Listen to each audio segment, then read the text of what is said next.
Okay, I have 4:15. I'm going to call the meeting to order. Would you please rise and join me with the Pledge of Allegiance? I pledge allegiance to the flag of the United States of America, to the republic for which it stands, one nation, under God, indivisible, with liberty and justice for all.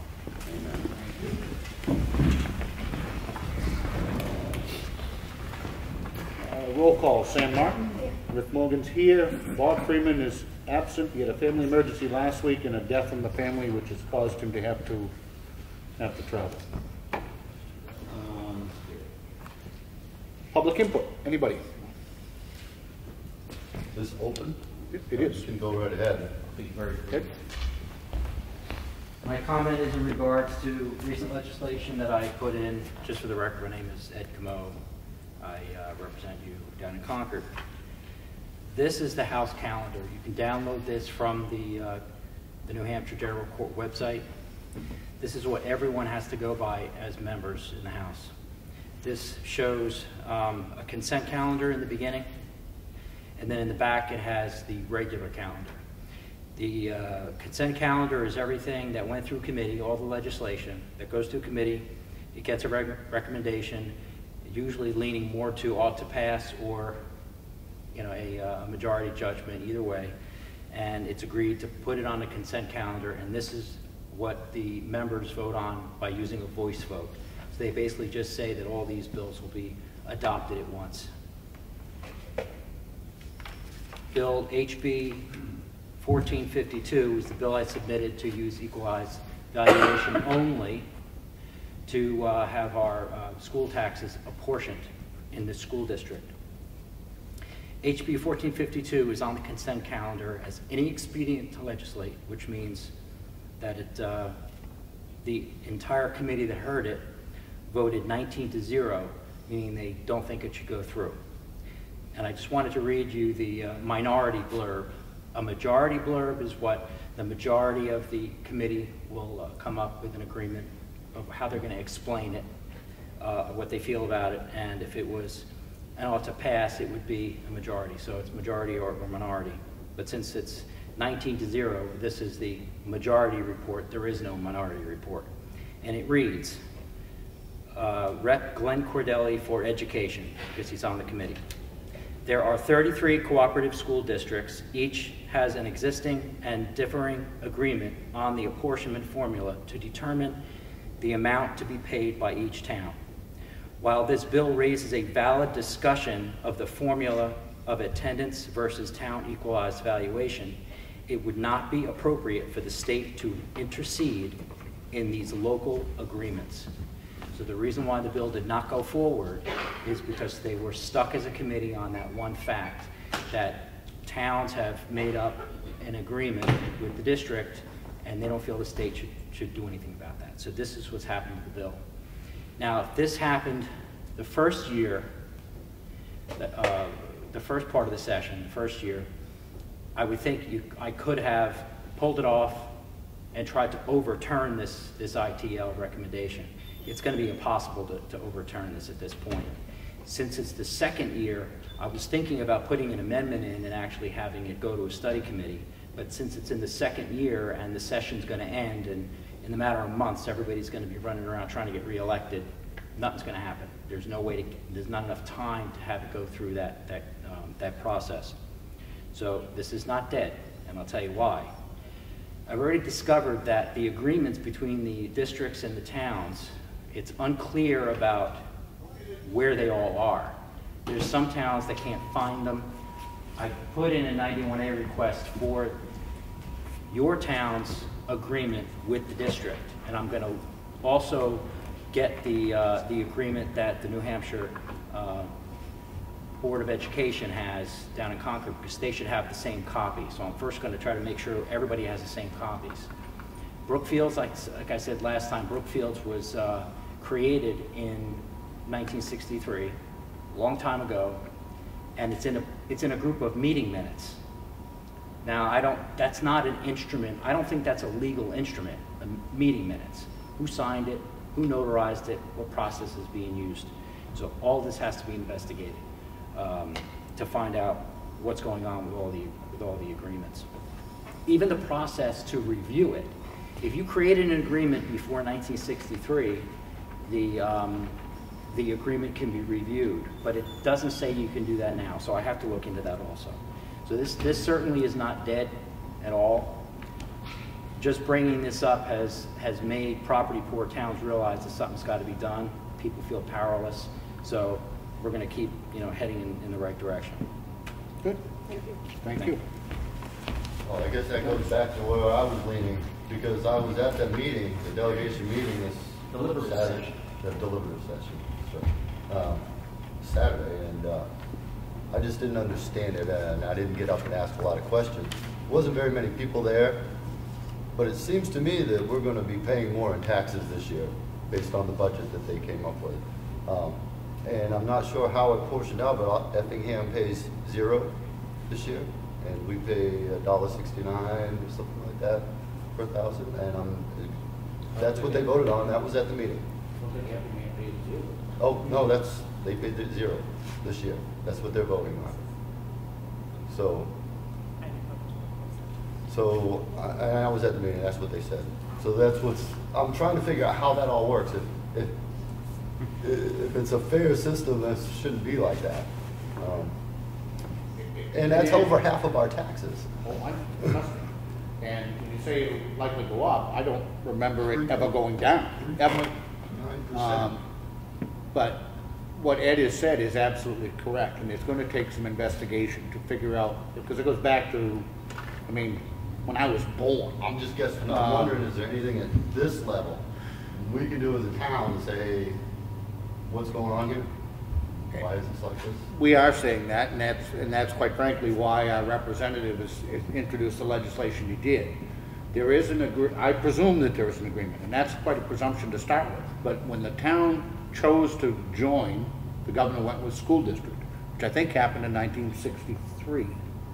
That's Brookfield. I don't know what you. And I think it was probably the same time. There was, I'm sure, an agreement on the funding. Well, at some point, I would think that any agreement should be able to be revisited at least once a century. You know, I mean, that doesn't seem unreasonable to me. But the way that the school system portion of your taxes is currently calculated is based in part on an equalized evaluation between us and the other towns, and part on the average student daily attendance. This isn't a problem that just Ossipee has. This is a problem that every other small town in the state has that is a minor voice in a somewhat major school district. I've used the example before, back when the Voc Tech Center was passed. One of the best things this district ever did, don't get me wrong. But when that passed, because of the formula, don't hold me to the numbers, I'm going to exaggerate them probably, but if you lived in Wolfboro, it cost you 30 cents a thousand. If you lived in Tuftonboro, it cost you 40 cents a thousand. If you lived in Ossipee, it cost $2 per thousand. Now, that's where we're still at. It was still there. Right. So what happens is, depending on the impact, every Ossipee voter could come out and vote no, because it's just too much, and turn around and still be completely outvoted by the other towns. So, to me, it gets down to a very fundamental question about taxation without representation, and on and on and on. We are a minor voice in a major school district, and that may always be so long as we are in a cooperative school district. But the funding formula is one area where I'm guessing is our only option at this point to pull right out of the district if we want. I don't think that's an option. It's not even an option to do that. Well, I'm not. I don't think it's a less expensive option. Well, no, I know. There was a window, and this goes back. How long has the new elementary school been in? 90. There was a time where there was actually a petition, and there was a study committee about the town of Ossipee getting out of the Governor Wentworth School District. It's a study that I was in favor of, and I'd be in favor of today. Not to necessarily go it alone, because I think there's a lot of rational reasons why a cooperative school district is a good thing. My thoughts back then were that we should look to combine with Ossipee, Effingham, Madison, Tamworth, Freeman,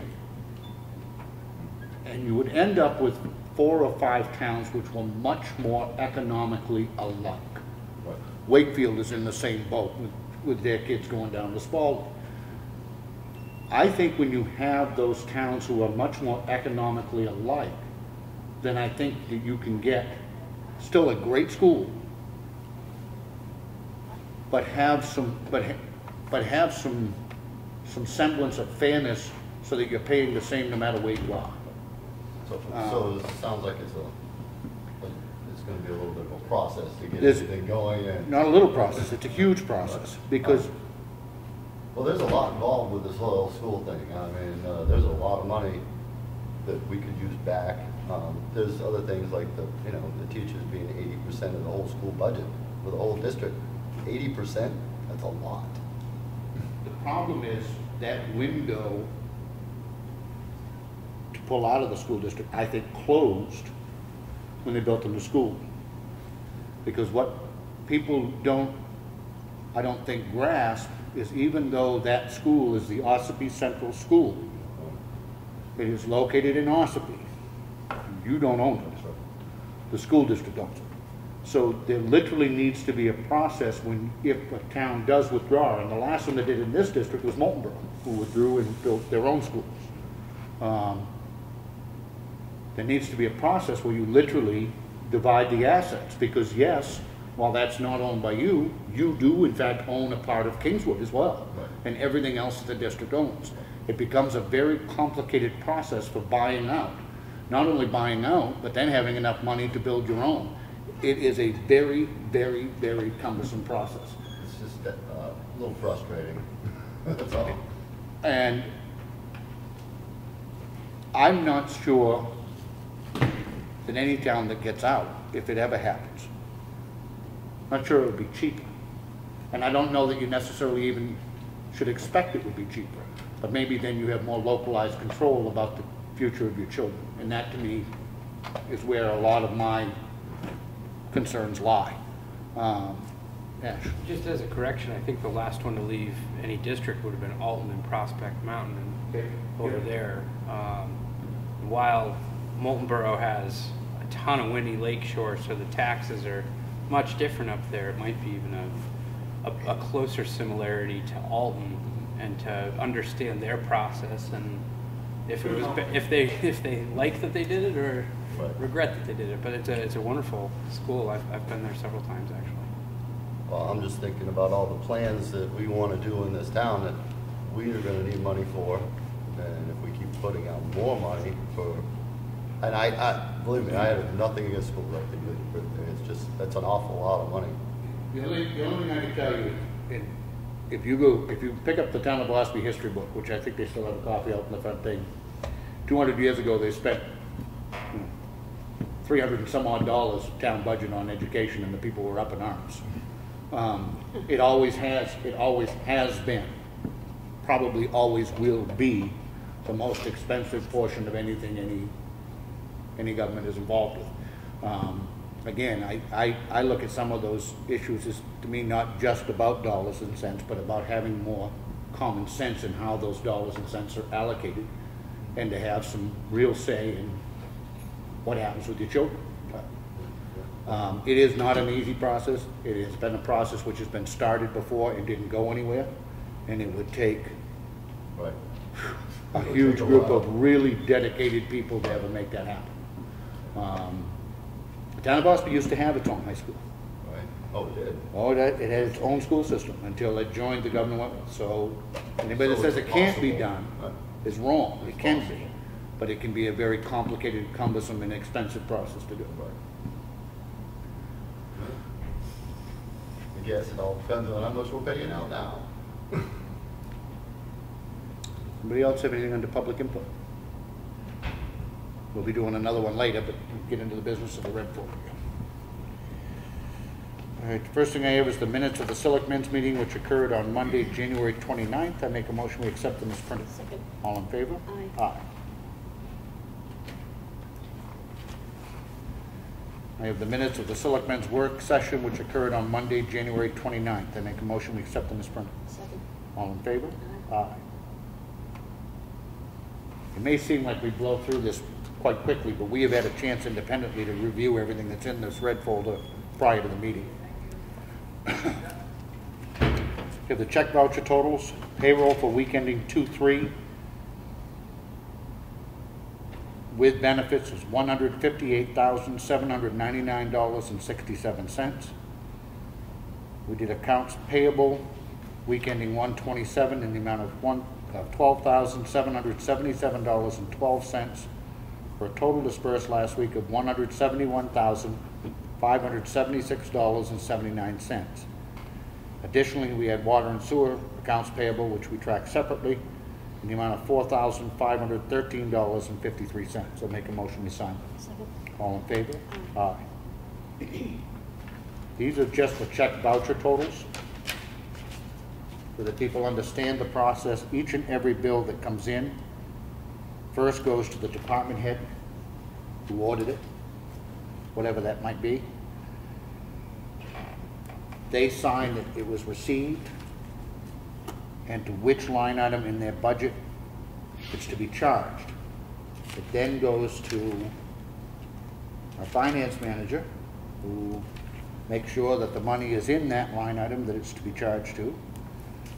And it's put a stamp on it, and then it comes to the selectmen, who each individually review and initial every single bill that comes in.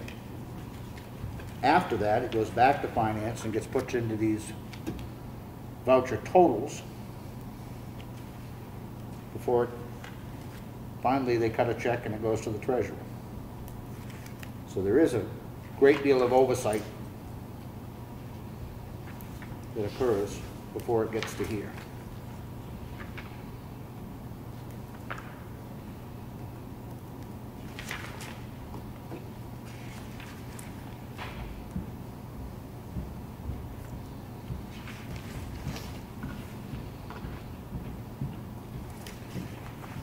Bunch of signature lines. We have the payroll reimbursement request from the water department in the amount of $2,719.79. I make a motion we sign. Second. All in favor? Aye.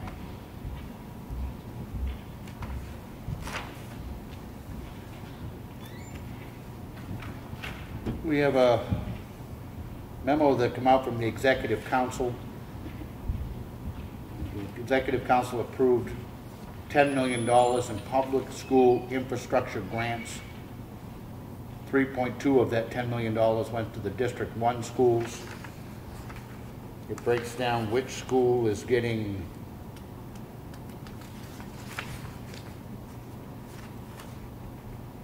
I think it's on the last page. which school is getting which amount.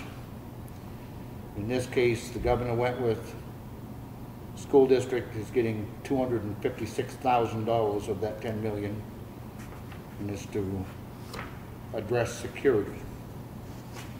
It's here in the folder if anybody'd like to look at it. We received a check from Planet Aid in the amount of $164.70.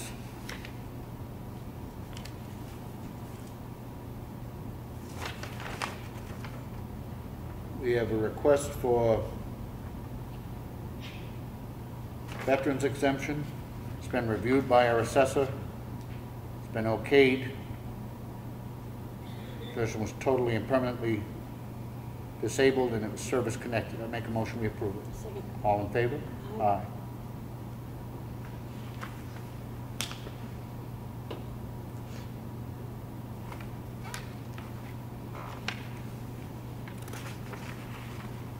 The second, this is for an elderly exemption.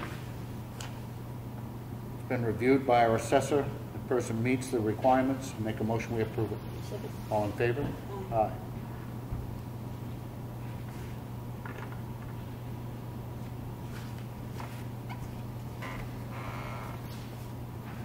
We have a request for a clerical abatement. This is on map 104, lot 14003, sub 033. This is on a parcel that was sold. The bill of sale just reached our office, so unfortunately the wrong owner was billed for the property. This results in a refund or abatement of $152. I make a motion we approve it. Second. All in favor? Aye. next item is a supplemental warrant to bill $152 to the right person. I make a motion we approve it. All in favor? Aye.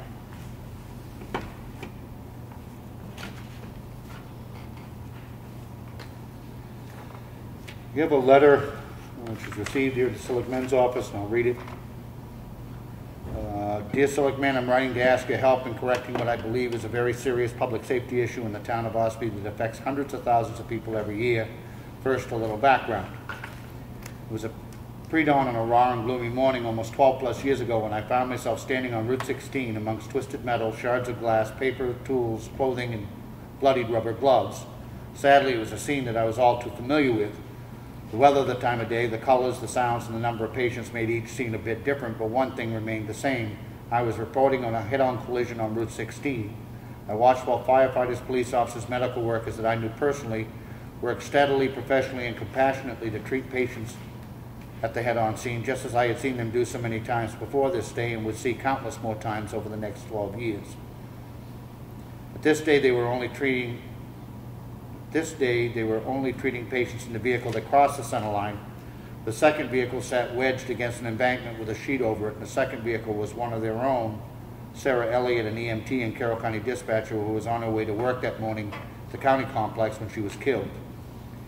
After her death, there was a persistent effort that resulted in centerline rumble strips being installed on Route 16 through Ossipee. On January 30th, 2017, I went to cover the story of a head-on collision on Route 16 in Ossipee. The driver of a box truck was killed when he crossed the center line into the path of a tractor-trailer. While standing on the center line, it struck me. I know they paved over the strips quite some time ago, removing them from the entire length of Ossipee's Route 16. Why haven't they put them back? When are they going to? Why wouldn't they? I drive on Route 16 nearly every day of the week and have had oncoming cars straddle the line or even cars completely over, so why haven't I written to ask these questions long before today? I'm here now and I'm asking for you to find out these answers for me, for other locals, and for the thousands of people who make their way through Ossipee every year. Once you find those answers, or maybe you already have them, you will find it worth the effort to be persistent and bring the rumble strips back to Ossipee.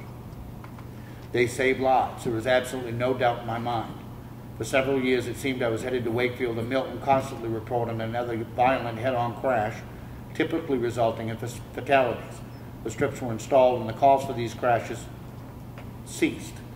It's certainly not due to the fact that people have become better drivers. In fact, by all accounts, people are more distracted than ever while driving. I know there have been other variables that contributed to many of the accidents: high speed, driver impairment, weather, etc. But many others were a matter of the driver falling asleep, and many we will never know the reasons of what happened. The crashes all share one thing: they were a result of someone crossing the center line. The January 30 head-on crash was not the first in Ossipee since Sarah's death, and it won't be the last. I appreciate your persistence when it comes to highway safety. Due to your diligent efforts, along with those of former Ossipee Selectman Frank Riley, the deadly intersection of Route 28-171 is being addressed in my lifetime. Thank you for considering my concern. They saved one life. It would have been worth the effort. Signed, Melissa Siemens. Melissa and I go way, way back on this. I mean, obviously, those who know me, I was police chief in that era. We did work quite hard to get those rumble strips put in. Rumble strips have become a little more controversial at times simply because of the noise that they produce. It's one of the unfortunate side effects of it, but what she has pointed out in this letter is absolutely, categorically, 110% true. Those center line rumble strips almost virtually overnight reduced the number of head-on crashes on Route 16. You could not argue that they didn't. It was a regular occurrence between Ossipee, Wakefield, and Milton, and I mean a regular occurrence, that there were accidents involving people crossing the center line. To this day, when you get down by the Wakefield lights, there's a recommendation that people use their headlights even during the daytime. That was one of the stop gaps that was put in trying to help reduce what were a horrific series of accidents. I was at many of them. Many I would love to forget and probably never will. The center line rumble strips literally overnight eliminated those accidents, which many of them were early morning, people literally falling asleep while driving down the road.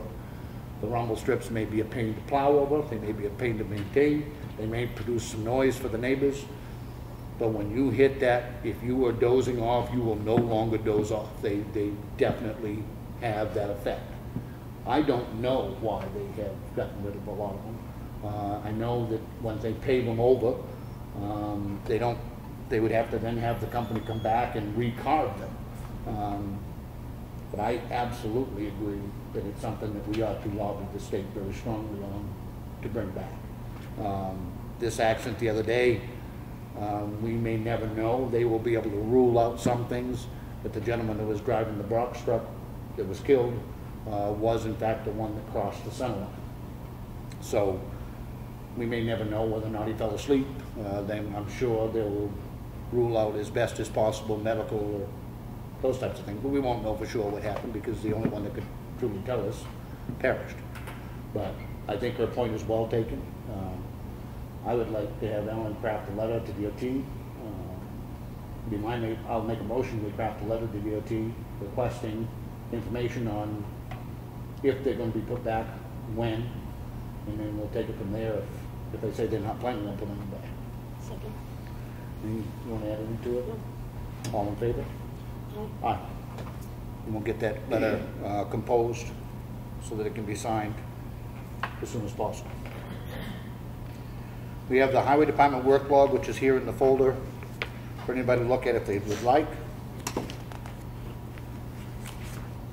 We have the Recycling Center cash log for the month of January. We collected $1,493.45.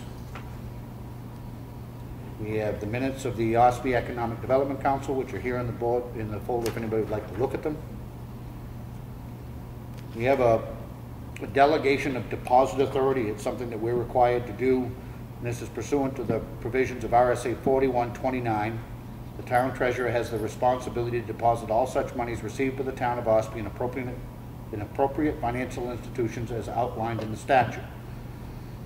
RSA 4129(6) allows the treasurer to delegate deposit or other financial functions to other town officials or employees, provided such delegation is in writing and includes written procedures acceptable to the Board of Selectmen.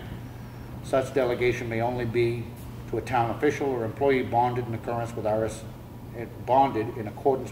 41(6).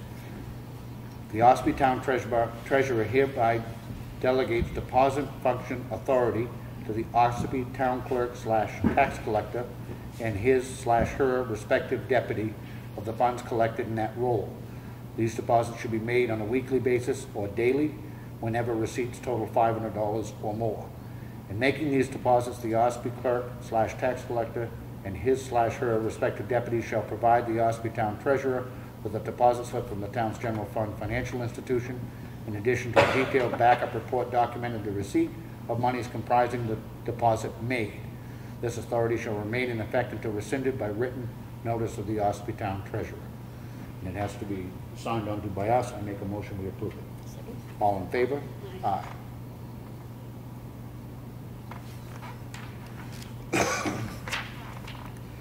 We have a letter and a bunch of attachments.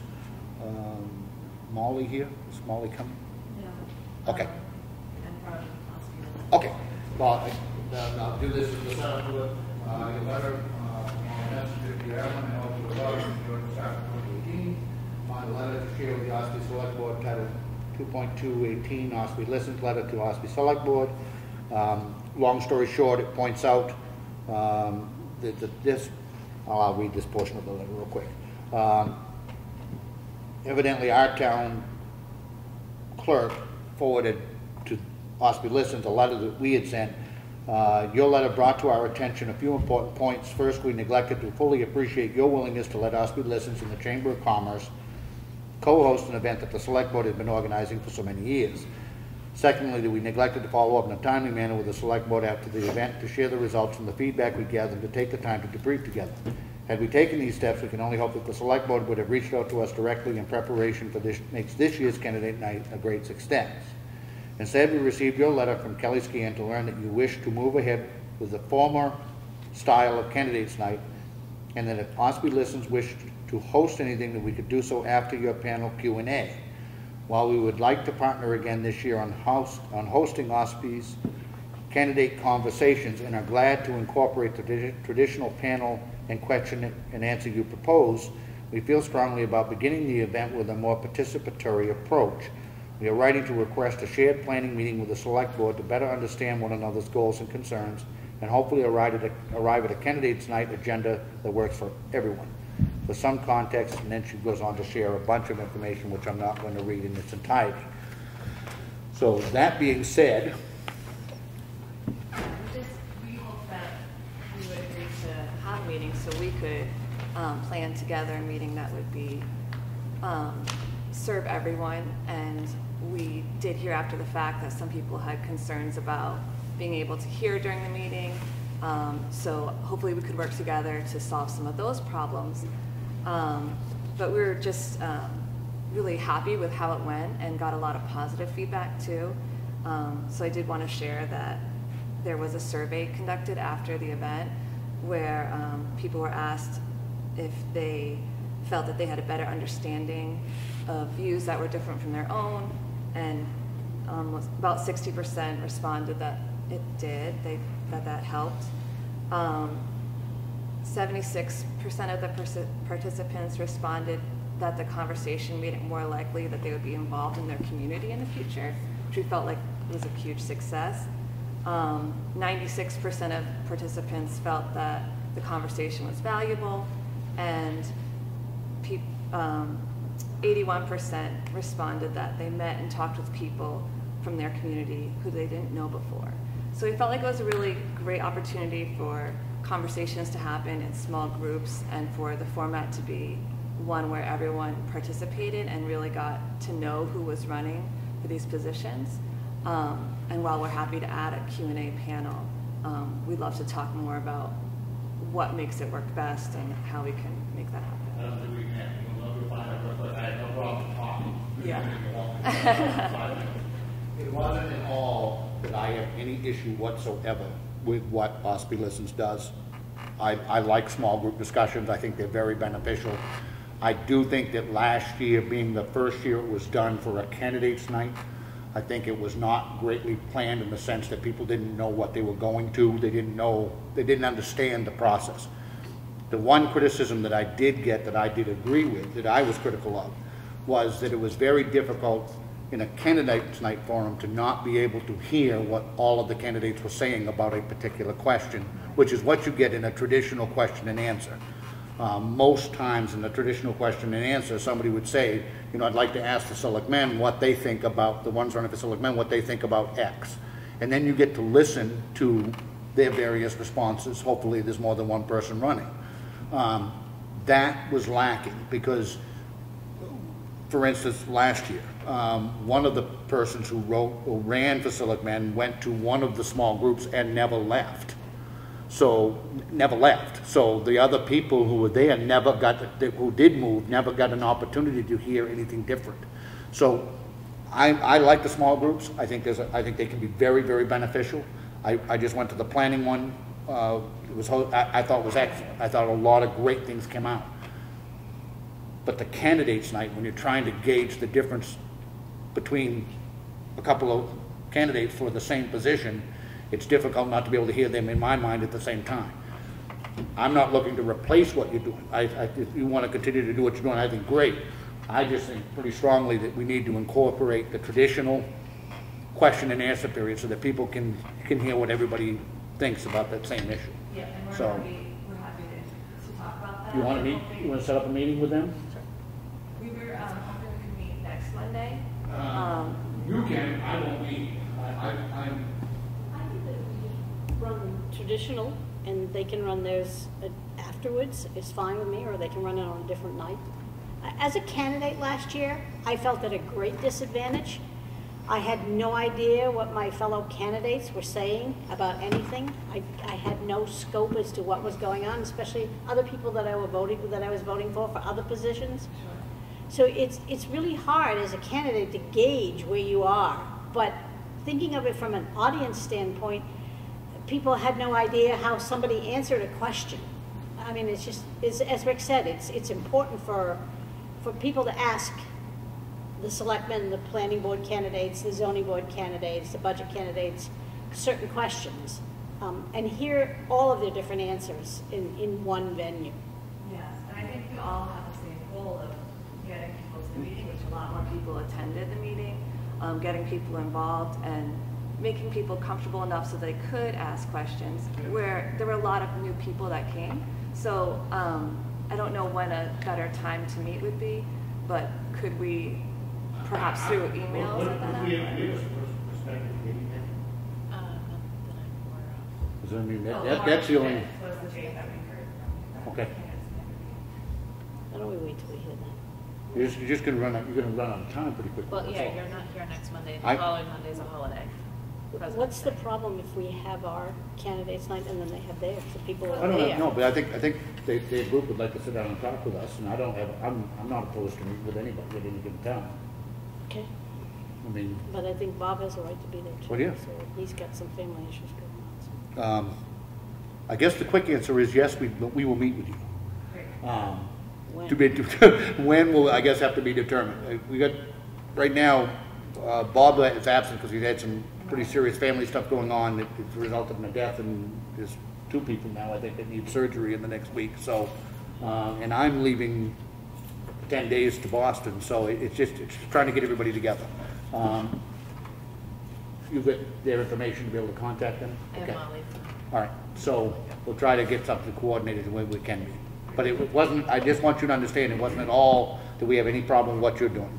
We just think it's important to also do the question and answer. Yeah, and we just thought it was important. No problem. Okay? Anybody have anything else on the public input? Ashley? Just to add to that, the concept of what they did, I mean, really follows what we also did at the Envision Night. And it's my understanding in years past that Candidates Night is a very small body of people that show up to contribute to the campaigners that are running, and that this event, Ossipee Listens, held generated quite a bit of buzz, and a lot of people showed up that oftentimes don't come out to events like that. I think it would behoove the board to not want to take another look at it and share that date, just reformat the meeting.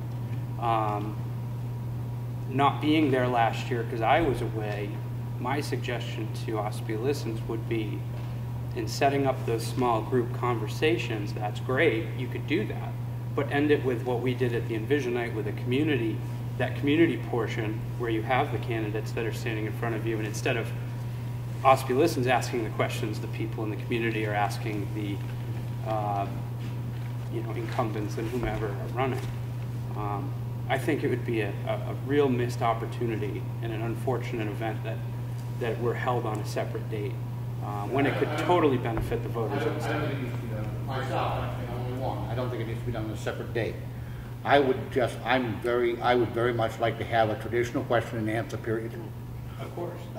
And I think that can be dovetailed in with what they're doing, whether it's before or after. I don't necessarily have an opinion about that either. But We're also doing this without a possible candidate well, there. Bob will certainly have his ability to have input, but no, I don't think they're mutually exclusive at all, and I don't want it to be presumed that is what my intention were. I do think we need to explain to people better what it is that we're trying to do, and it is the focus of it is meet the candidates. In years past, whose job is it to put on Candidates Night? It's not anybody's job. Is there? Other than it's selectmen that have done it in the past. Okay. I don't think there's certainly no requirement that the town have a candidates night, but the second half of that question is why wouldn't you have? So it's simply a case of trying to accommodate everybody. Yeah. So. I mean, I just think it's great to have a nonpartisan group. Then, with that being said, that would be willing to facilitate something like that to spec. Can I just get some clarification? Rich Fay from Ossipee, but last year who ran it? Who is the lead on it? Was it Selectmen or Ossipee Listens? Or? There actually wasn't. This is the other part of what we tried to streamline this year. While the Selectmen are the ones who statutorily are required and are responsible for town meeting and voting and the venue and all of that, in years past, it's been a combination of the Selectmen and the town clerk and tax collector who set up the candidate fund. She would send a letter into us, we would pick the date, and basically that was make sure that the town hall was available, et cetera, et cetera. I don't know what happened last year. All I know is last year, all of a sudden, we got told that a candidates night was set up and it was being run by Ossipee Listens. I presume that Ossipee Listens were with the tax collector. I'm not really sure. She's nodding her head yes. So, yeah. So again, not looking to stop what you're doing, supplement. So that we get that question answered.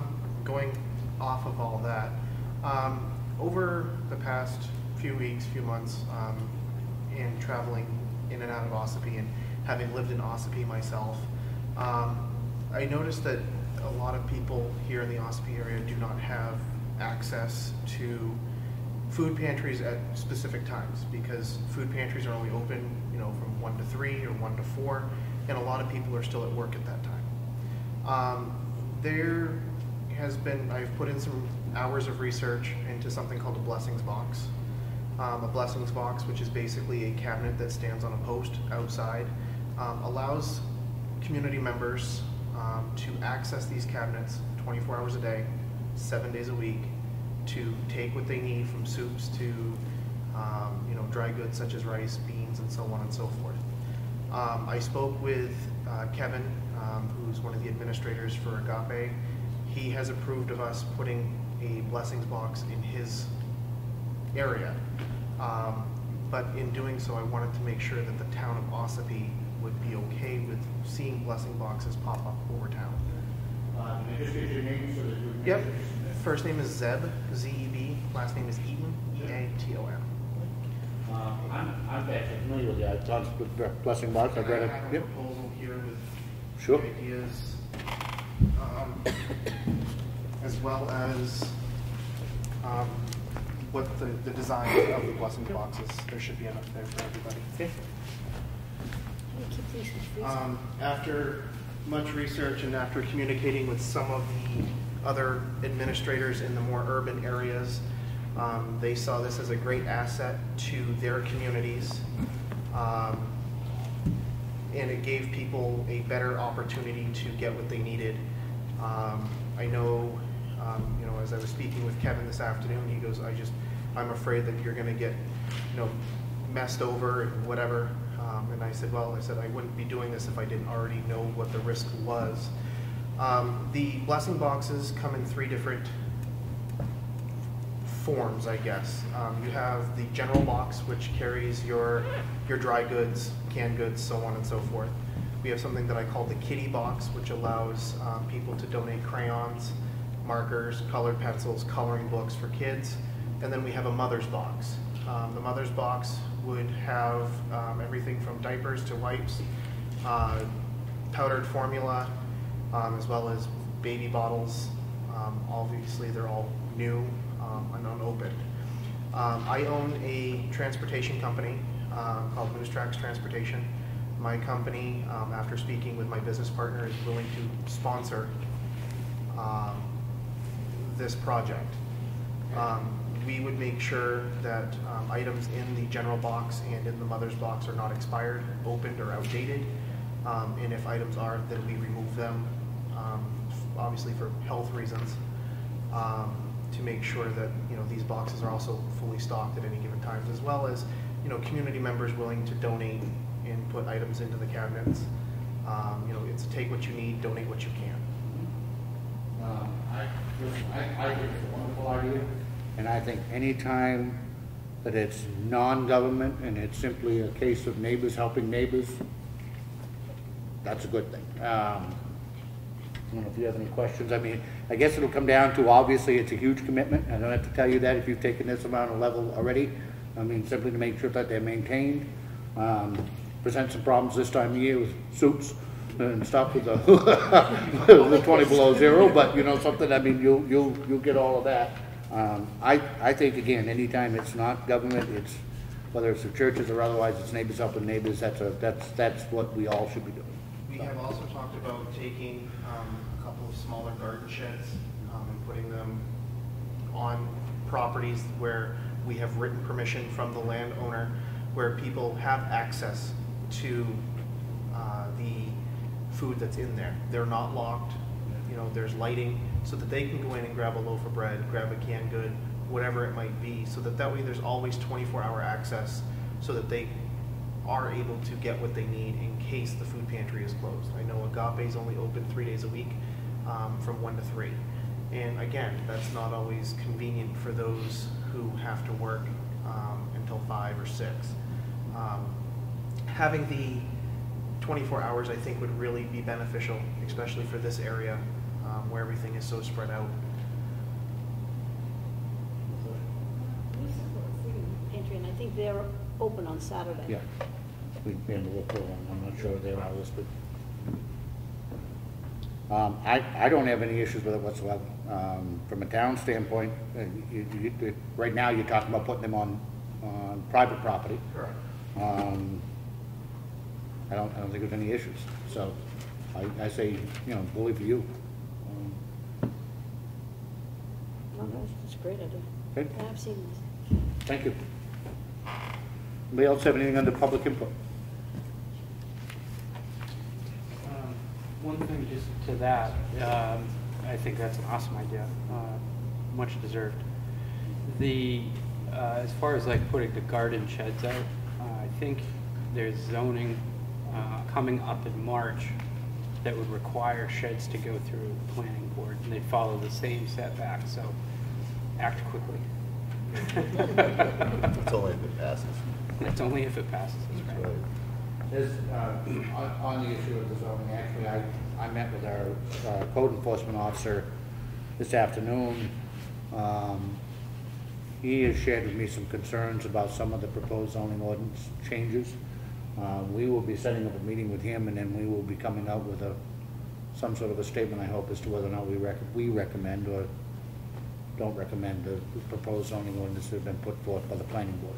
But ultimately, they'll be on the ballot, and it's up to the townspeople to decide. Anything else under public input? How many candidates do we have? Is it a good turnout or? I don't know how many have signed up. There are. No, It's Friday. It closed Friday. It closed Friday. Okay. The I list is know. on the board up. I don't know how many contested races. I know there's a contested race for Selectmen. Are there any other And contested I races? believe library trustee, and that's it. Library Everything else trustee? barely filled the open. There's still vacancies on at least the budget committee. Oh, there's a vacancy in. So not a lot. Supervisor checklist is Planning board. vacant too. Planning board, there's vacancies I as well. think there's one there too. Yeah. Old business.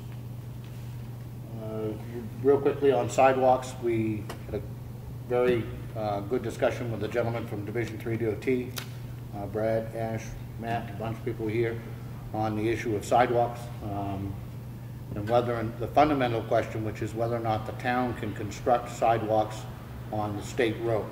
And the answer is yes.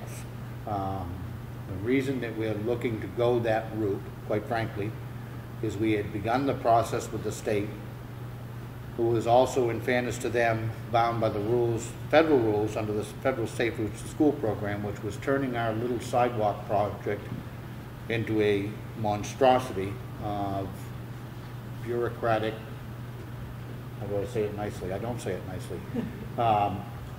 Anyway, it was just taking on a life of its own, and it was up well north of $100,000 to construct a relatively small area of sidewalks, when we had constructed more sidewalk than that for less than $40,000 on our own.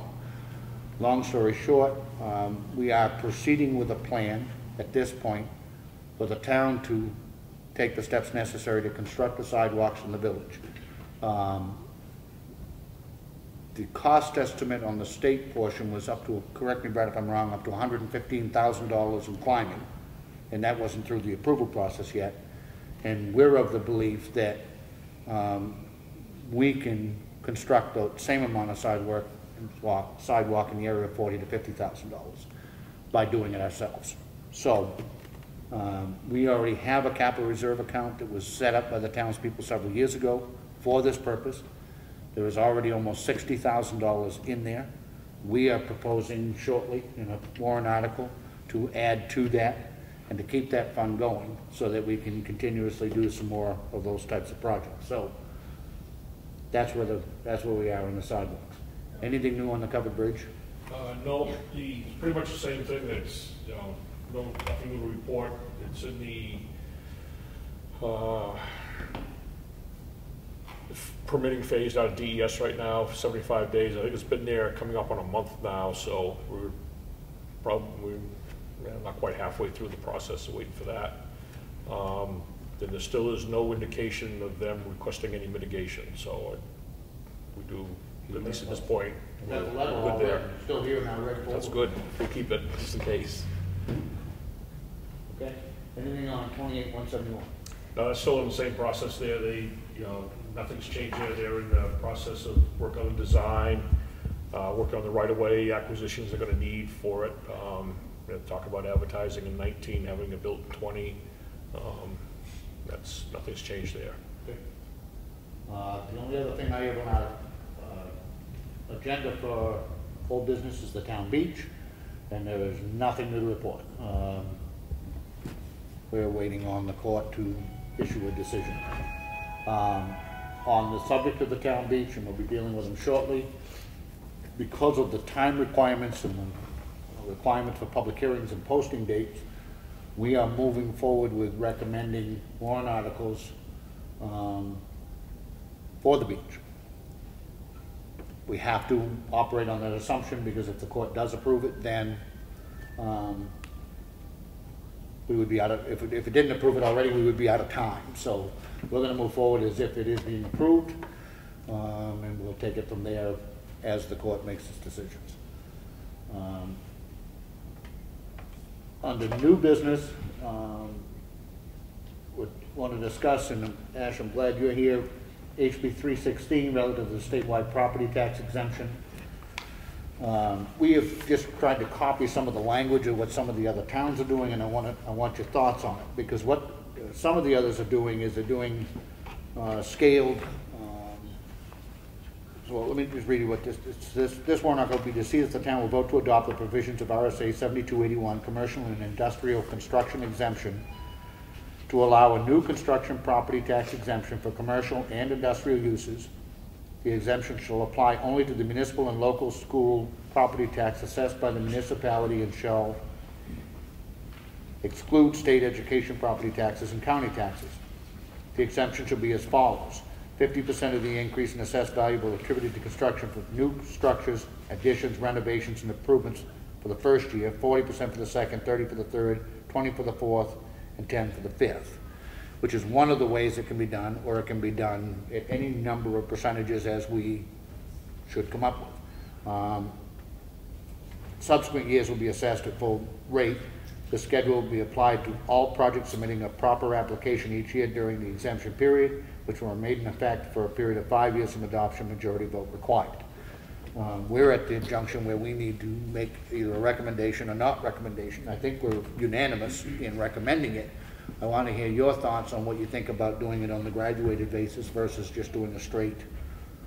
Well, I think overall this is a tool to be used to prospect new businesses, hopefully produce some growth in the businesses that are already here. Yeah. And it's something that comes at no cost to the town. In fact, it's really a win-win. My suggestion, and this is kind of coming at me new, that you're bringing this to me, I would suggest that we would keep it the way that it is and go flat level 5 years as we had proposed, without discussion with our board. But I don't see an upside to scale it, to be quite honest. We might as well make it an incentive and a real incentive. I I don't really see any reason to do that. Unless you have something there. This is all coming around somewhat quickly, so we're basically cherry picking what some of the other towns are doing with it. I tend to think the same thing that you just said, and the reason whether we did the full 50 or do something differently, but do it consistently across the board. And again, going back to what I had said previously, so many of the small businesses, it's that first 3, 4, 5 years where they are struggling trying to get their legs under them, that to me is the time where it makes the most sense. I mean, listen, 50%, 40, 30, 20, not that that's not a good thing. I don't know if it does everything that we would hope it would do by doing a straight percentage. I don't see no side to it. I would keep my recommendation and speaking for the board.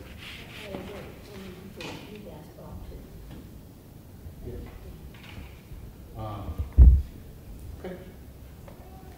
We'll get to that in a minute then.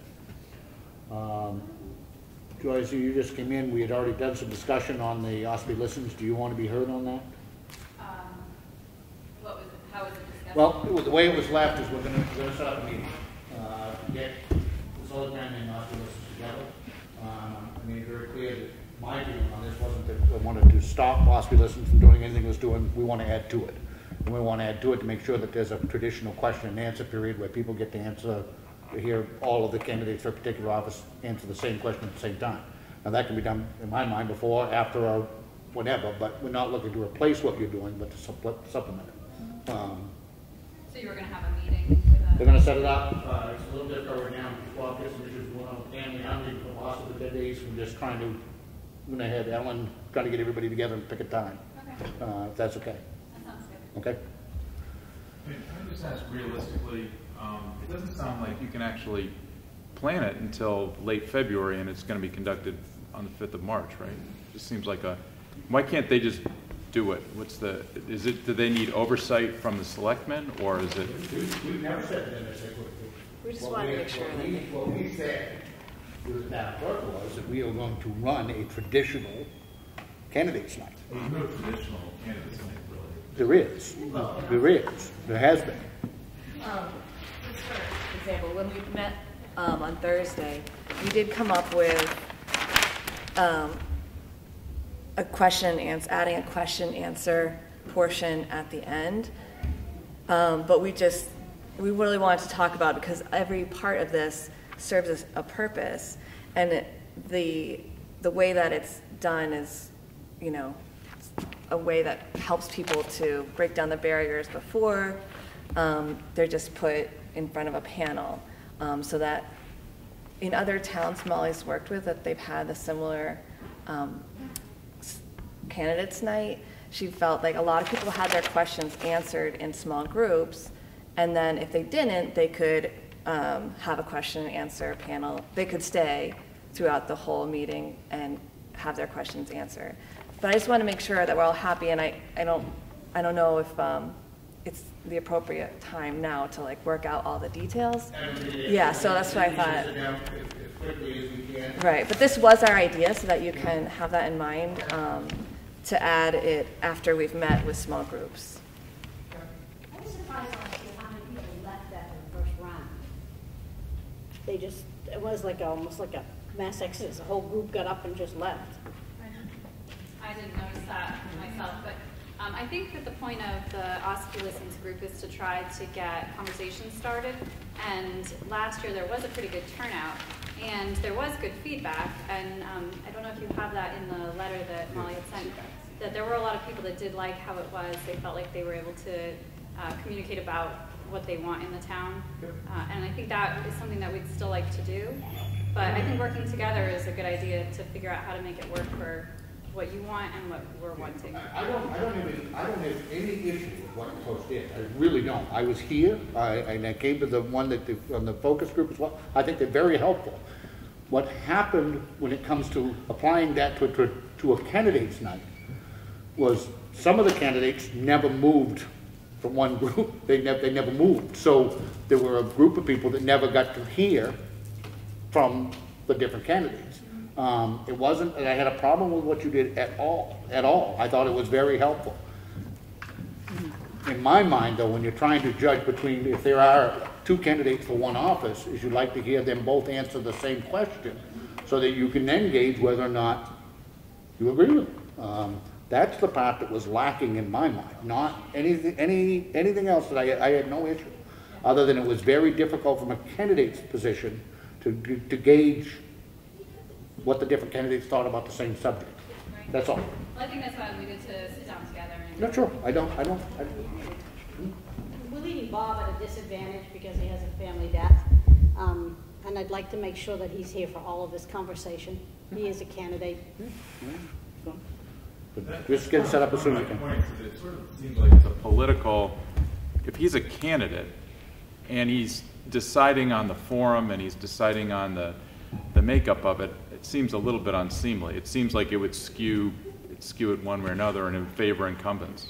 That's interesting that you should say that, because last year Kathleen was pictured with your group in the newspaper. Who's my group?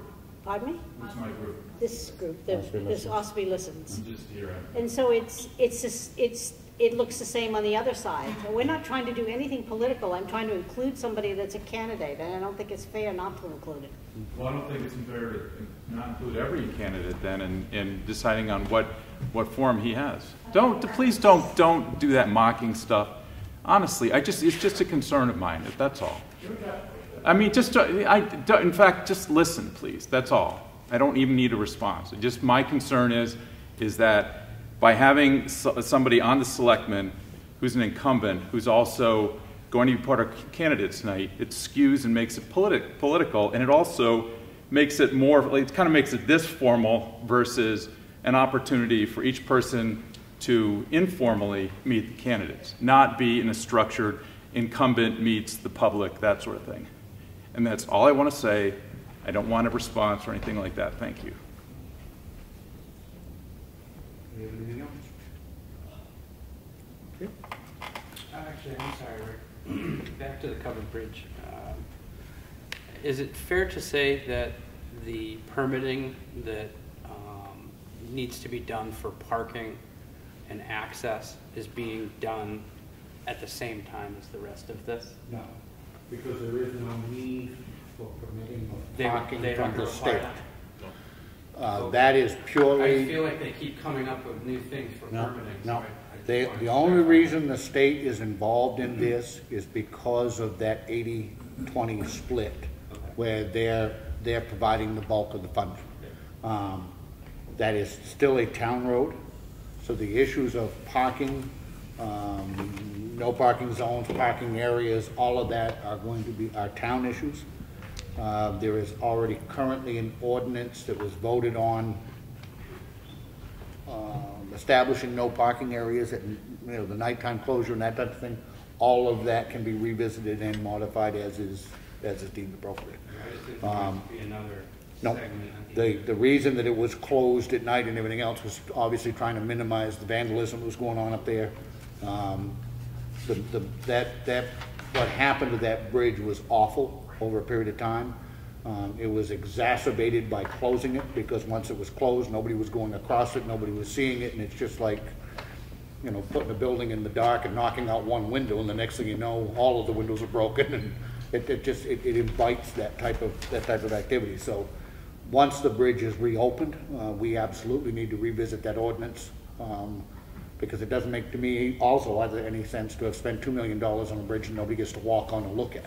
So we need to make some provisions for people to be able to park, take pictures, all of those things. I mean, otherwise, why are we doing it? So we will revisit those. But that's all on town property, town road. So no impact on the state. Any other question on that? Do you have anything else? We have to go through the warrant articles, read them. We need to make a recommendation, and then this goes to the budget committee before it actually goes on the warrant. Many of these are continuing programs that we've done for years, and I'll try to point those out as we go. Capital reserve funds, etc. The first proposed article, to see if the town will vote to raise and appropriate the sum of $350,000 for the purpose of repair and improvements of town roads. Majority vote required. This is one that we raise every year. That's the money that's used to do paving and shimming and overcoats and those type of things. I make a motion to recommend it. Second. All in favor? Aye. Second one, to see if the town will vote to raise and appropriate the sum of $30,000 to be added to the Highway Equipment Capital Reserve Fund previously established, majority vote required. That's a fund that we put, it's basically a savings account, for lack of a better term, so that when the grader or one of the more expensive pieces of equipment needs to be replaced, that we've built up some money for that. I make a motion we recommend it. Second. All in favor? Aye.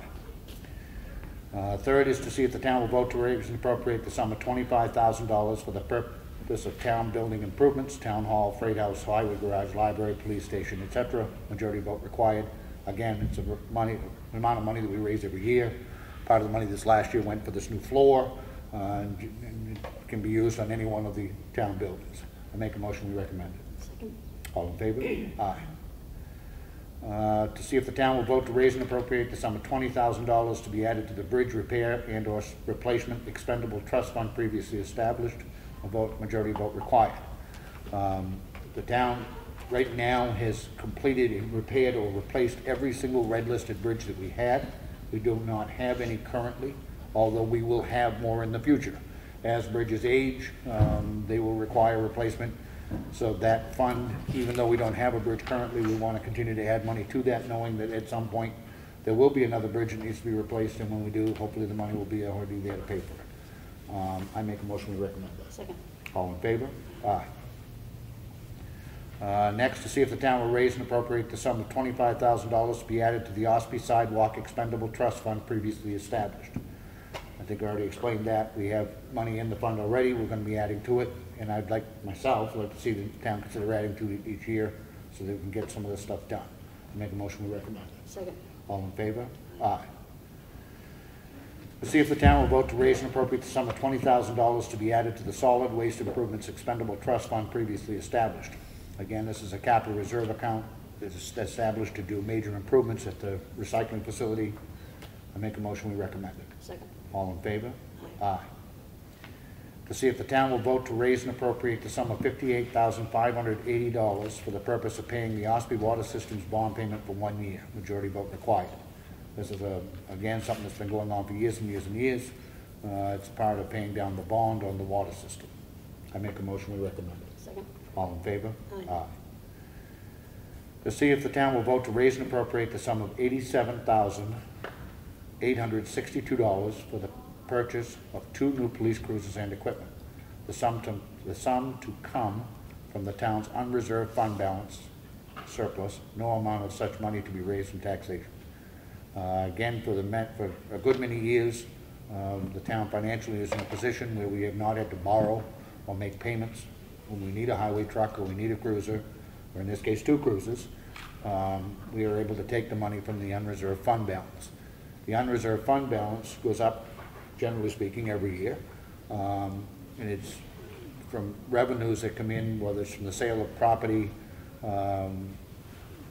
money that was left over from previous year's budgets, et cetera, et cetera. Last year, our unreserved fund balance was at $1.166 million.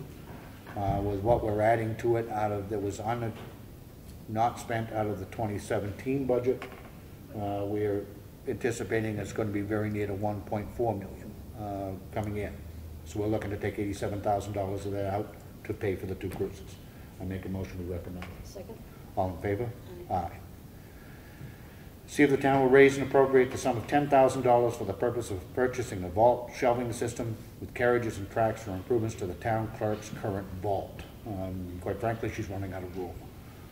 What this does is it installs a track and rack system, which is similar to the one we have in the Selectmen side, which will allow for them to more safely store more records. But didn't we just put in money for capital improvements?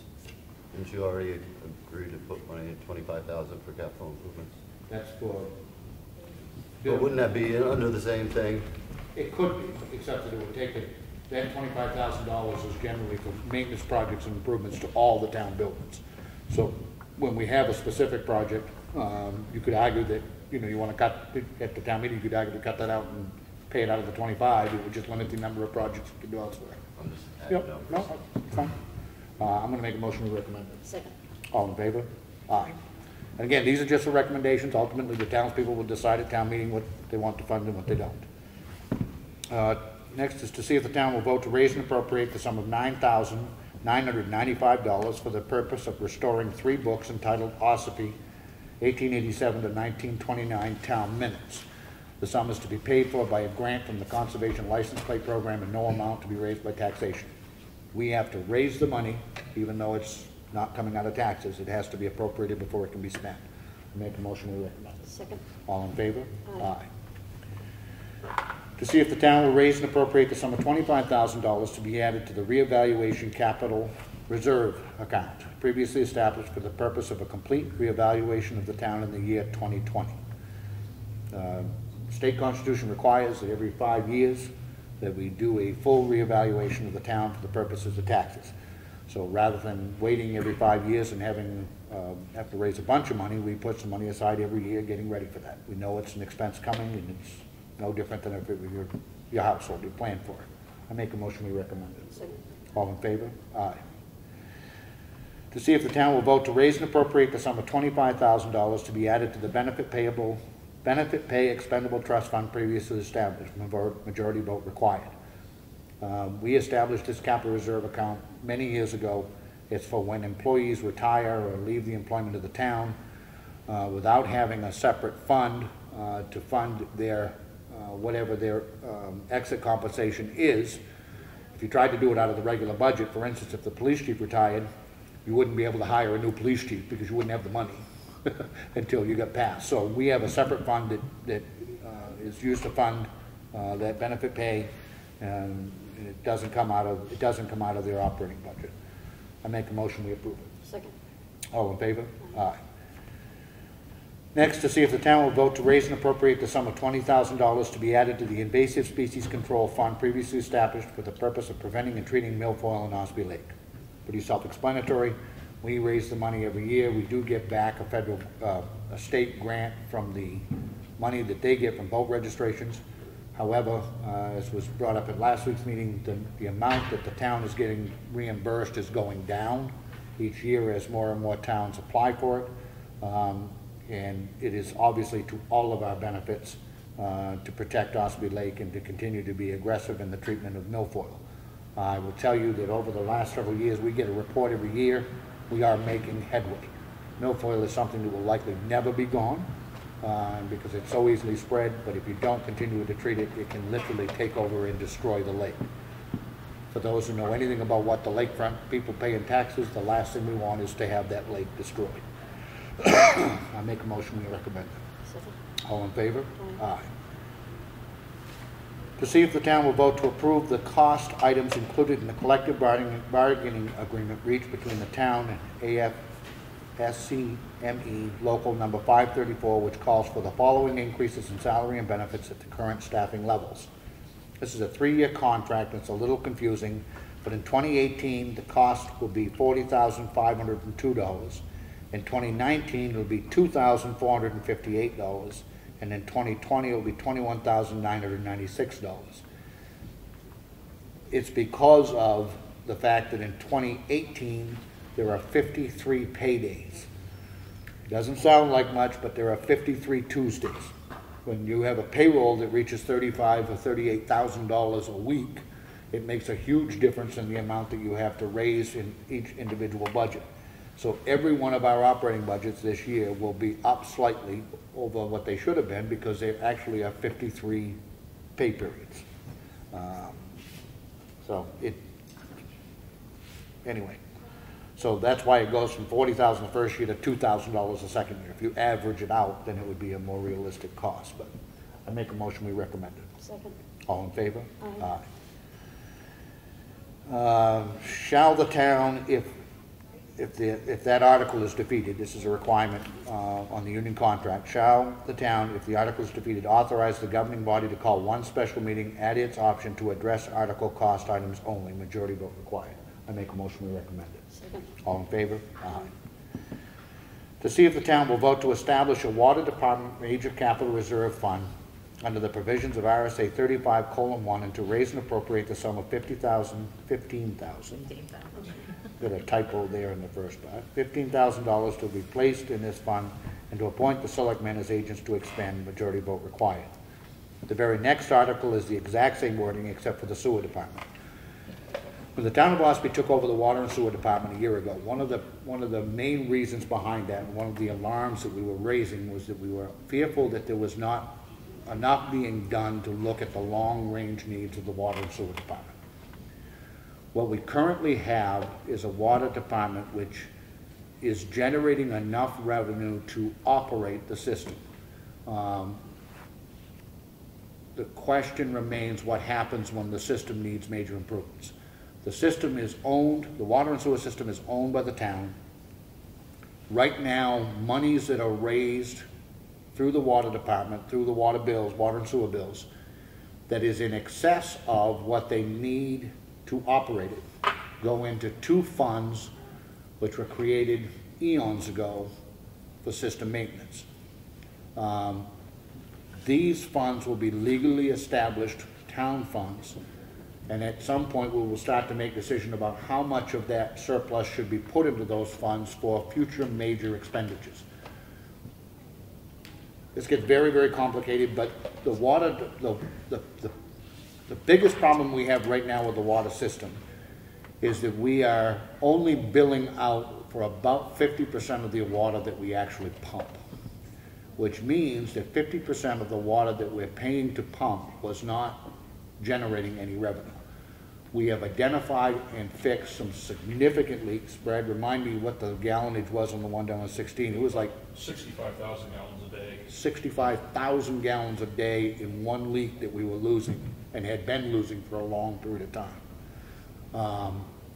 One of the things, we brought in a consultant to try to take a look at our rate schedule and what was going on with the amount of water that we were losing.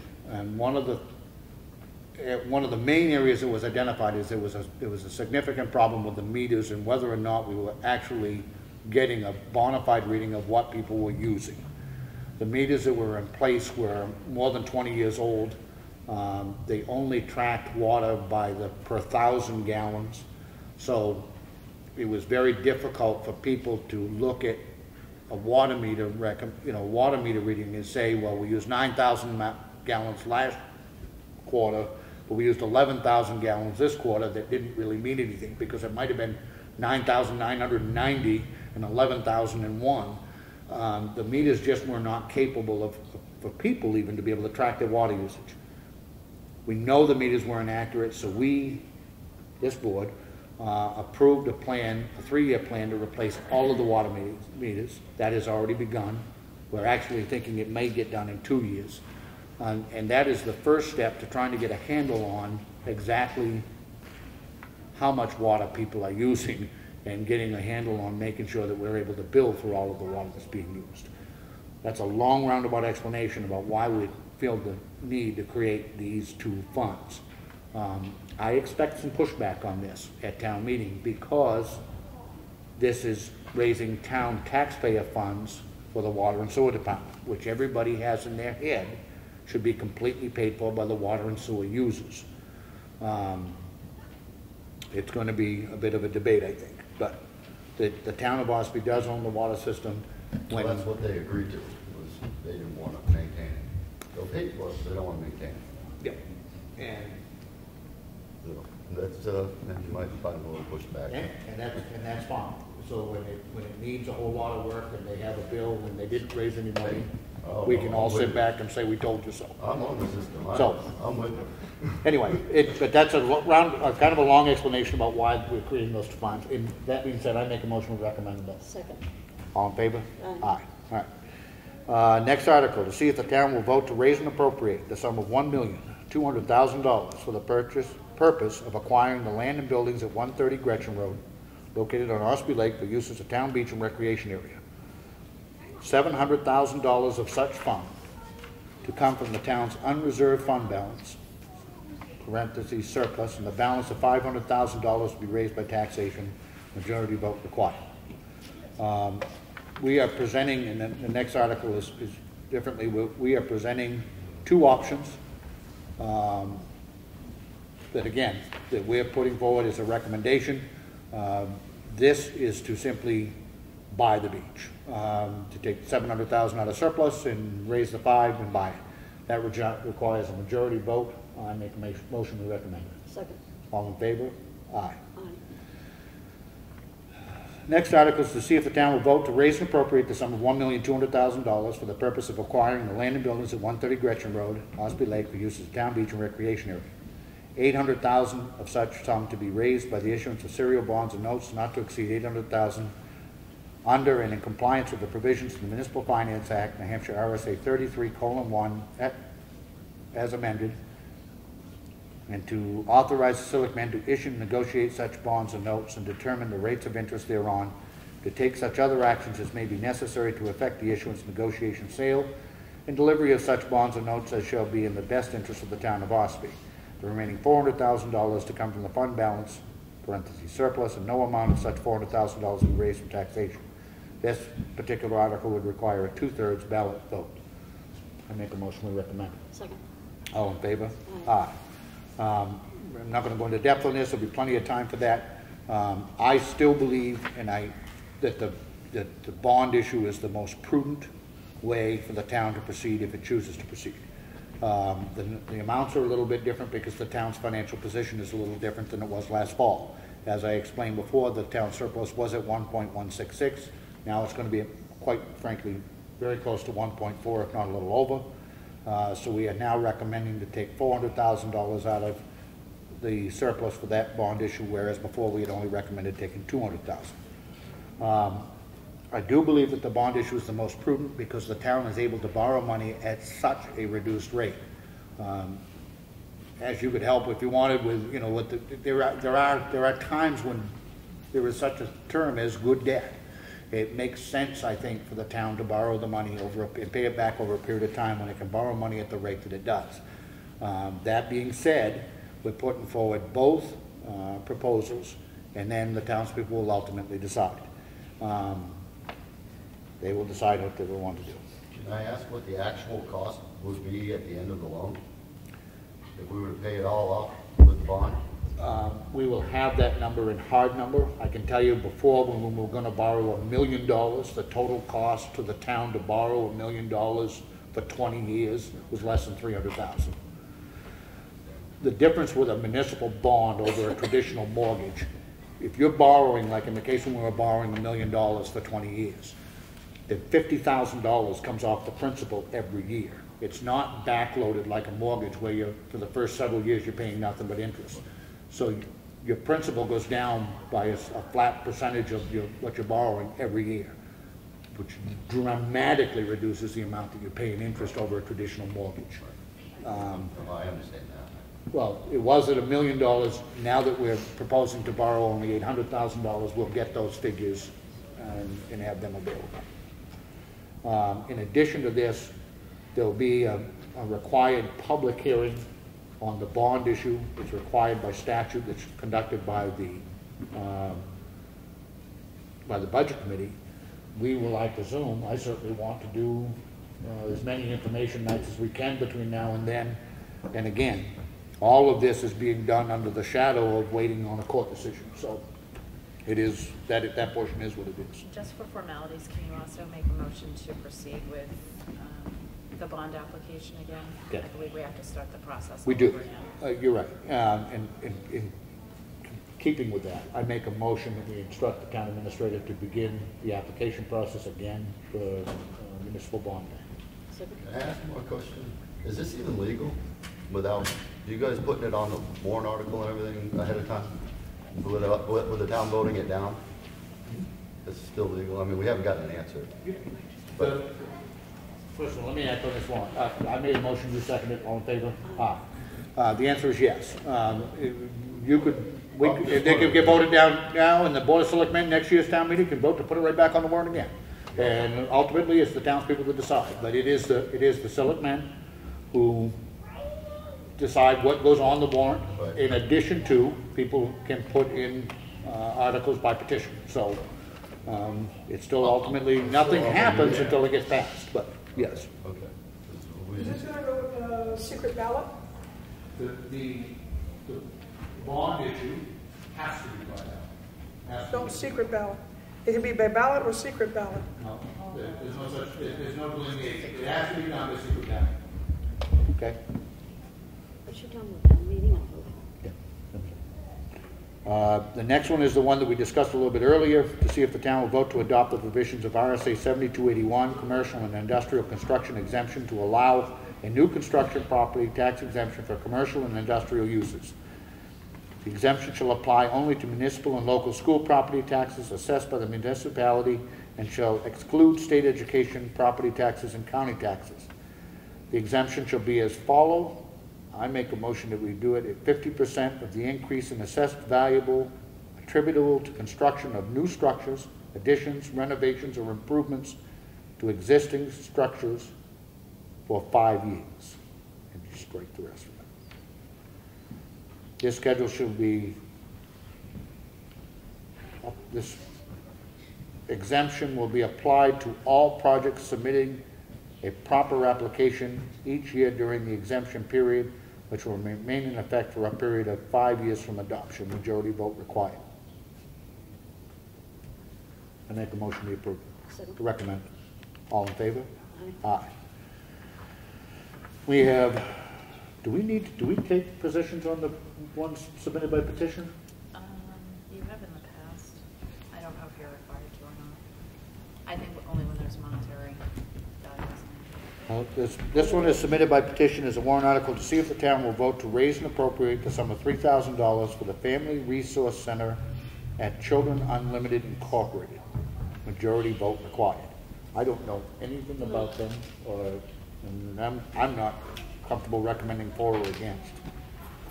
I think we'll just put it on without our recommendation. And the next is submitted by petition of 25 or more registered voters of this town to see if the town would approve the following petition warrant article for the 2018 town meeting ballot vote. Petition warrant language per Senate Bill 191 from the 2017 State of New Hampshire legislative session, quote, shall we allow the operation of Keno games within the town? Majority vote required. At this junction, I'm not prepared to make a recommendation for or against. Do you want to?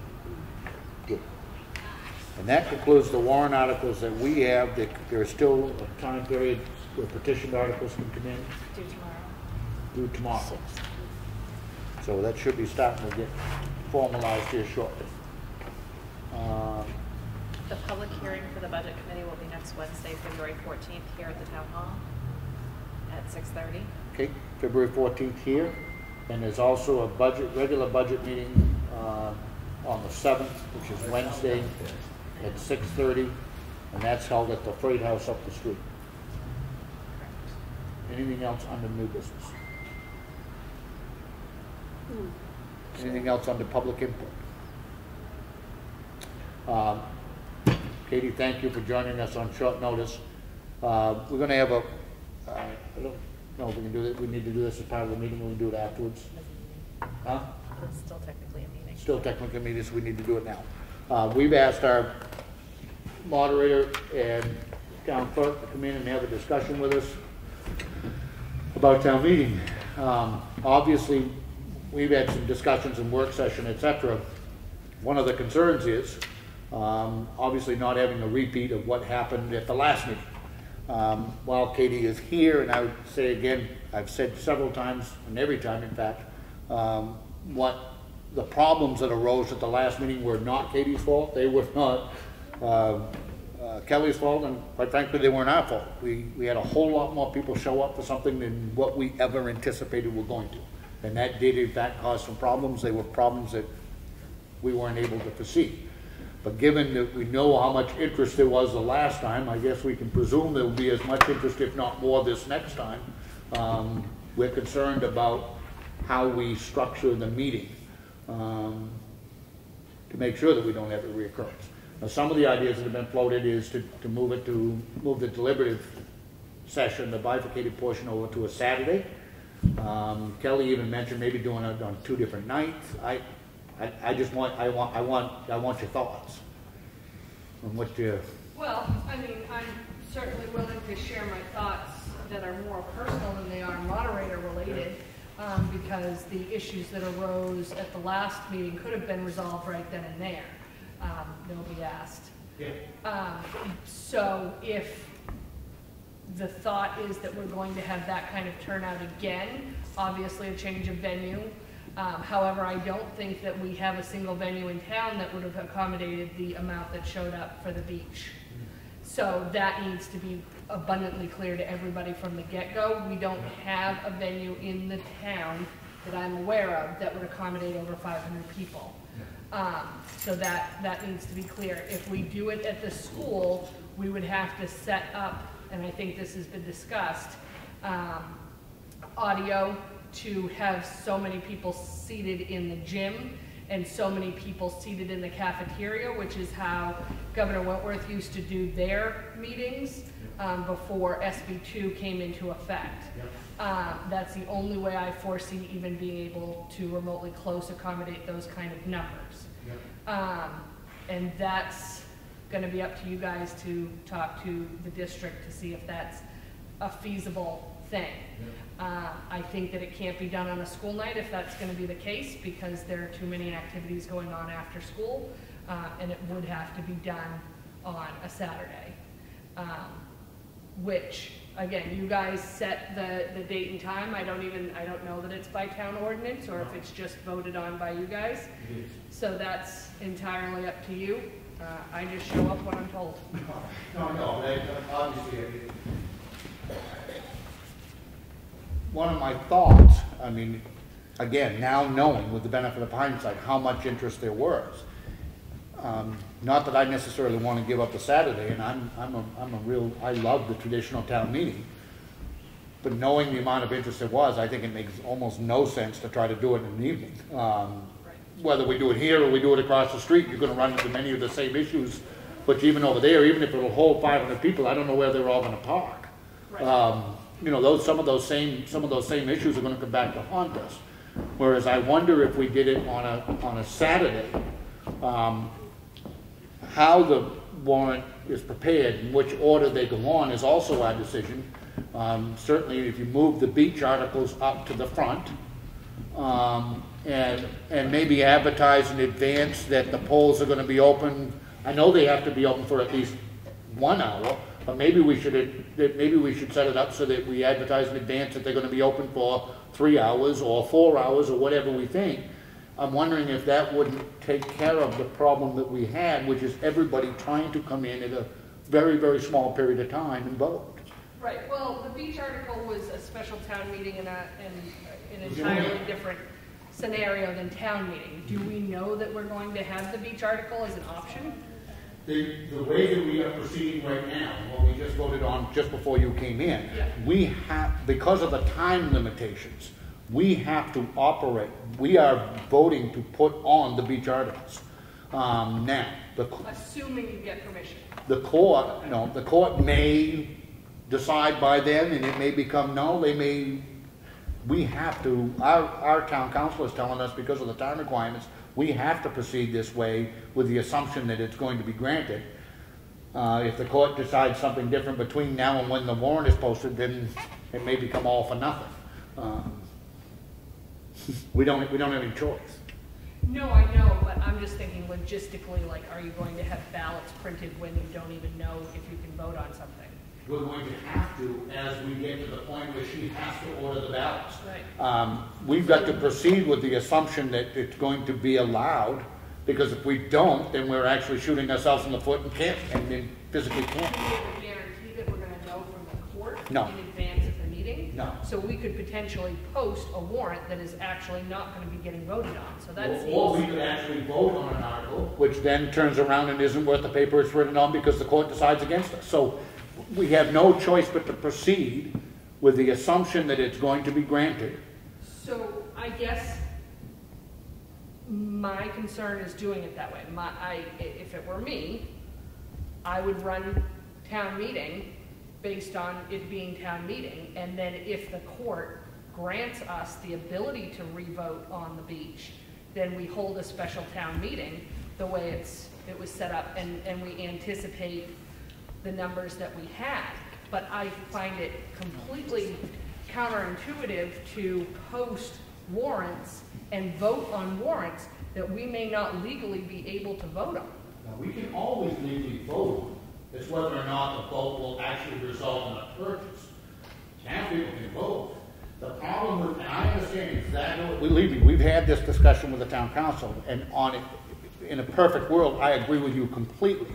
The problem is that one, we can't decide to have a special meeting. That has to be court approved, even that process. And there is if we wait until when the court decides, which at this point, we don't know when that's going to be. It might be next week, it might be next month, it might not be till August. We don't know. The problem is that right now we're operating under a temporary restraining order that restrains the owners from selling to a third party for a specific period of time. Again, discussing with town council, he says that we have to go this route because, presuming that the court does issue an order, we will have had to have already had the process in place to vote in March. If we don't do that, then we would be asking to continue the restraining order against the owners of the property for an indefinite period of time because we don't know when that vote could occur. So when we present to the voters that we're going to be voting on this warrant article, this special bond, we have to say this may or may not even be allowed to happen. Correct. We need to do that in these meetings. We need to do that in the public information meeting. We need to do that with the budget committee. We need to do it that day, the day of the meeting. We're operating under an assumption, and an assumption which may not turn out to be true. Which brings us back to the beginning of the discussion, which is there is going to be a beach article, at least at this juncture. Now, if the court were to order tomorrow or the next day, there's still time for us not to include them on the warrant, but we're quickly coming to the point where we've got to finalize the warrant. So we're going right now with the assumption that there's going to be a beach article, which therefore puts us to the assumption that there's going to be a significant turnout. That's what's kind of causing this whole, okay, how do we handle it? If that's the case, then I would absolutely suggest we model it after the old Governor Wentworth way of doing those meetings. And at those meetings, I don't know if you remember, we used to sit in the old auditorium in the old building, and each of the town clerks had the old boxes, the old-fashioned boxes, and they would stand, and the voters would get in these long lines, and the process took forever. And they would go through these long lines, and they would also set up people in the gym with big screens, because not everybody would fit in the auditorium. And then they would find their town, and they would find the line, and they would get in, and they would go do their ballot. So I would suggest that we do something like that, because typically at town meeting, we don't do ballot votes. So we have to be set up for 3 different kind of votes if we're going to be doing the beach article. One is the separate ballot for the beach. That is run in an entirely different way than the other votes are. The vast majority of votes are voice votes, and if we can't fit everybody into the space, that's going to be an issue. We can't do voice votes. And then our secret ballots are done by the little cards, if you remember. And again, that's going to be an issue. So are we going to be prepared to have a ballot that has all of the warrants on it? Are we going to vote all at once? Do you know what I mean? If we have people in an alternate location, we need to be prepared for that. That's how Governor Wentworth used to do it. They would have... Yeah, this is where it becomes, listen, what in a perfect world, what I wanted to put the beach article on the ballot with the town offices. Right. We're told we can't do that. In a perfect world, then you would have had all-day voting, people come in and vote at their leisure, vote for it or against it, right along with the election. So just because the school district did it, I'm not sure we can do it the way you just suggested. Because what they're saying is that we couldn't do it because it wasn't included in our town charter to do it that way. So I'm not sure that we... Well, it's a little bit different. because what the school district was doing, yeah, I mean, I see what you're saying, but it's a little bit different.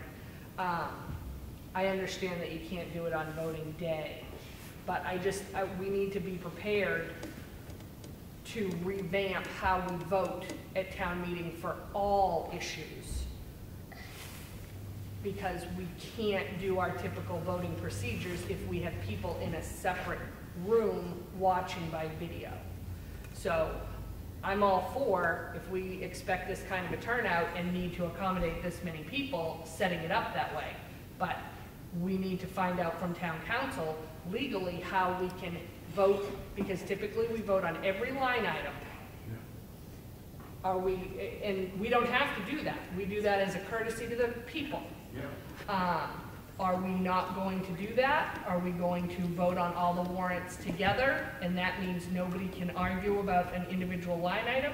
They just have to either vote for warrant article 2 or not. So I think that that's something that we need to discuss with town council. I mean, I don't see any other way. We can't proceed and move forward and come up with a plan for the meeting if we don't know how we're going to ask people to vote. Well, I agree. It has raised some issues. I mean, let's put it that way. I mean, we've all chagrined, you and I, we've had this conversation many times. Yeah. You know, we chagrined the fact that 150 people show up for town meeting. Right. But now that we had 500 people show up, and quite frankly, we're ill prepared to handle them, what do we do? Well, it would be fine if we could fit everybody in one space. Well, I agree. I mean, if it could be 2,000 people, man, it'd be fine. Bigger microphones. Are there no other examples of towns experiencing this across the state? I mean, I don't think it happens often, I'll be honest with you. And many have a high school where they have a larger auditorium that can hold 500, 600, 700 people. The problem we have here is it's a physical location that holds enough people. What about the congregational church down the street? Would it be allowed? Are we allowed to do something in there? It's big. It's not as big as this. It's not as big as this. The First Congregational Church down the street? Yep. And it's certainly not bigger than the gym at the school. We would still have to use the upstairs and the downstairs if we had a turnout. We would still have the same problem with, you can't put everybody together in one room, so how do we vote? If I remember correctly, it's only seating from about 150 to maybe 200 people at very best in the big auditorium upstairs. I don't know, but anyway, I guess again, and let's get a meeting, you know, get Katie and Kelly and us and Rick say to this. We need to sit down. We need to come up with a plan, because I mean, my fear is that we're going to, you know, it's not that far away. Right, and the other issue is, my understanding with the beach is that it needs to be its own separate, mutually exclusive ballot, completely separate from everything else. For the bond issue. Yeah, and so that also leads to an issue. As far as keeping the polls open, you have to have it open for at least 1 hour for that particular issue. Right. And how do you advertise in advance if you don't know how long the first 20 warrant articles are going to take? Well, that's why I was a little intrigued by what Kevin talked about, which is the idea of doing it on 2 nights. Because and I agree with you. In that scenario, if you only went into the meeting saying you were going to address Article 1 and Article 2, which are the beach articles tonight, right, and then we're going to address the other ones tomorrow night or Saturday night, you know, whatever day. It would be just like having town meeting as town meeting, and the bond issue is a special town meeting. Except doing this well. Except they'd be maybe in the same week, you know. So I wasn't sure if we can meet. I know we can reconvene if it's late and you declare it's time to go home and you can choose another night or day. Yep. I didn't know if we could specifically say, can we do articles, you know, this from this, and then leave these 2 beach ones for Saturday when it's all, and then you can talk about them first in the morning, and then leave the polls open for, because you'll know about how long it'll take. Well, by breaking them all separately, I think too, especially if you did them at the end and not at the beginning, then you could say to people in advance, yes, the statute requires that the poll be open at least 1 hour, but we're gonna leave the polls open for 4 hours, or whatever it is, so that people wouldn't be so rushed to come in, you know, all at once. Right, and I don't have an answer as far as if we can legally plan and schedule half of our warrants on one night and half of them on the other. I don't know off the top of my head. I'm sure probably you can do that. But I know that legally we can have a town meeting and we can have a special town meeting. And we could do the special town meeting on a Saturday at 9 o'clock in the morning, discuss until 10 o'clock, and then have the polls open until 4 o'clock. And there we get around the fact that we can't have the ballot open all day on Tuesday on voting day. Then we have it open all day on a Saturday. Yeah, except that the only caveat to that is when you use the term special meeting, we can't just hold a special meeting. That's when you have to get permission to the court and be able to do it. That's the only. That would be a question for Rick. That would be a question for That Rick. proposal that I said, Yeah. to see if it would work. I don't know either. Okay. All right, let's get a meeting set up, and we need to do it. Wait, what? We're gonna run into a. I already have a meeting set up with them on Thursday for a separate matter, so I can see if they. Thursday, and then try to get with Katie and Kelly. Let's get a meeting set up as quickly as we can to try to nail down where the direction we want to go. Thank you. Sorry for the short notice. No, it's okay. Has anybody talked to the district to let them know that this is a possibility? We have reached out to them. I reached out to Beth, and she's still trying to work out the details. I was supposed to have an answer back from her last Tuesday, but I know that they're reaching out to everybody that affects, including the gym class and everything else, so. You'd also need to touch base with White Mountain. I've already done that as well. Joe's See. working on I it. think that if we're going to do it at the school, we need to do it on a Saturday, not on a school night. Okay. Thank you. We'll get together as soon as we can. There's no legal mechanism for taking any absentee ballots for this, right? There wasn't any at the There special wasn't. town There meeting there either. is not a provision for an absentee ballot. Sorry. Do you have anything else? If not, we will announce the budget committee meeting on the 7th, public hearing on the 14th. Is that correct? Yes. Here, so, if nothing else, I'll make a motion to adjourn. All in favor? Aye. Thank you. Wait.